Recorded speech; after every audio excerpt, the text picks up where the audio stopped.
રાજકોટમાં dummy school બાદ Ahmedabad do તંત્ર જાગ્યું। અમદાવાદ જિલ્લા શિક્ષણાધિકારીએ આપ્યા છે તપાસના આદેશ। શહેરની તમામ શાળાઓમાં તપાસના આદેશ આપવામાં આવ્યા। વિદ્યાર્થીની હાજરી, ડમી વિદ્યાર્થી અંગે રિપોર્ટ તૈયાર કરવાની સૂચના આપી। તમામ એજ્યુકેશન ઇન્સ્પેક્ટરને તપાસ કરવા આદેશ આપ્યા છે। જો કોઈ શાળામાં વિદ્યાર્થીઓની સંખ્યા નહીં જણાય તો થશે કાર્યવાહી।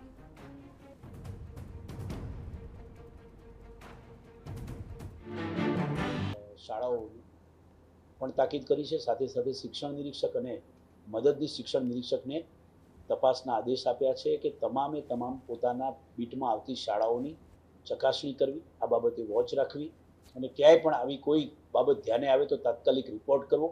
કોઈ પણ પ્રકારે વિદ્યાર્થીઓની વધુ પડતી કોઈ ગેરહાજરી હોય અને જો શાળા બેધ્યાન હોય તો ચોક્કસ ત્યાં ડમીનું ચલણ હોઈ શકે છે। તો એના માટે કરીને તાત્કાલિક રિપોર્ટ કરવો અને શાળા સામે કાર્યવાહી કરવા માટે અમે જે છે એ આગળની કાર્યવાહી કરીશું।